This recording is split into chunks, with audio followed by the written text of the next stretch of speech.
What happened recently in the US elections, whereby a fake populist, which may be his most redeeming quality, somehow managed to dupe the US population into voting for him, has motivated me to publish this video. Because we have a similar problem here in Canada in our upcoming elections with Pierre Poilievre. As we approach the upcoming elections, likely to be held sometime after March 2025, it is essential to prepare for the strategies that conservatives will use to sway public opinion.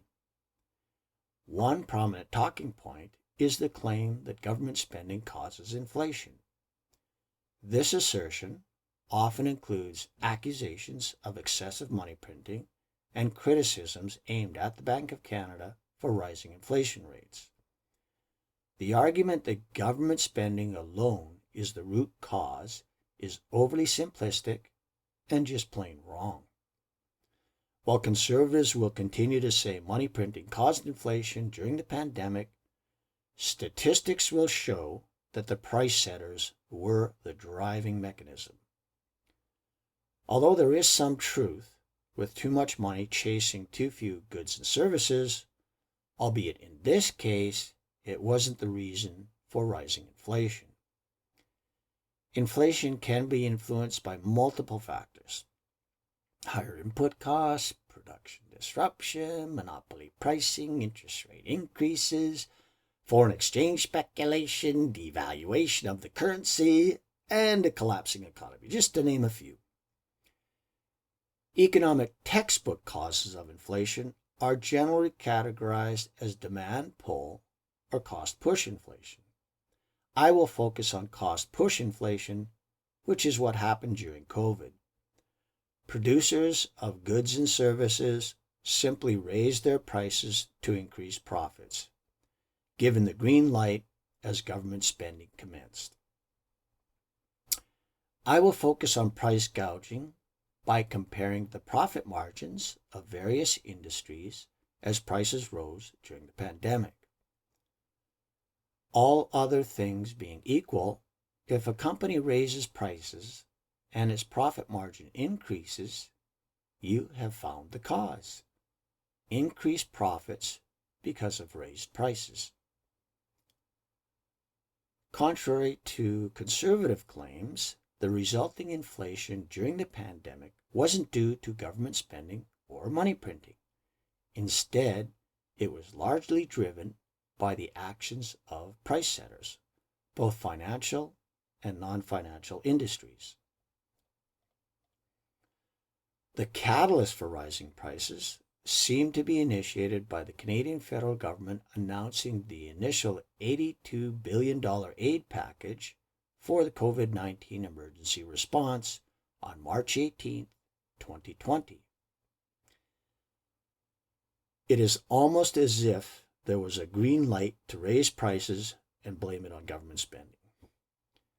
The last day of eligibility for the Canadian emergency response benefits was on May 7th, 2022.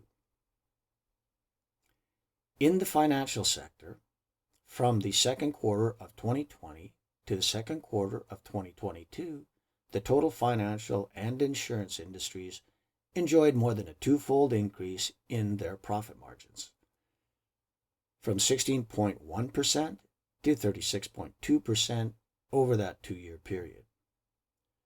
Margins decreased to 20.9% by quarter one of 2023. However, they remain at elevated levels. In quarter three of 2024, the profit margin was at 20.4%. In the non-financial sector, from the second quarter of 2020 to the second quarter of 2022, profit margins rose from 3.3% to 8.2%. Again, more than a twofold increase in profits. Profit margins dropped slightly, but remain at elevated levels at 7.1% as of November 2024. Fuel and oil products played a large role in the inflation during this period.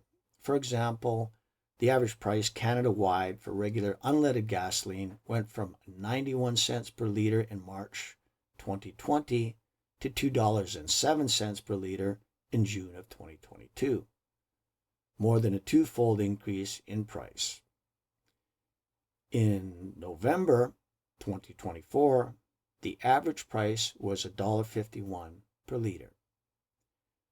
During the pandemic, when demand for gasoline was at its lowest since 2008, the demand for crude oil had fallen by over 35%.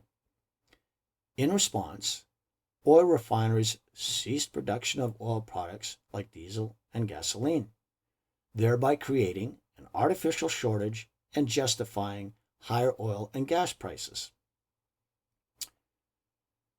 Pierre Poilievre is just another fake populist like Trump. And when the time comes to deliver on his promises, he will fail the average Canadian.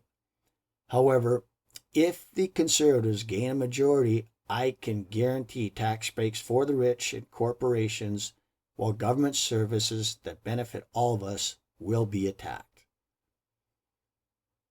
My next video will be on the money created and destroyed during the COVID-19 pandemic. I will show how the money supply continues to rise while inflation is influenced by other factors, such as the price setters, in this video.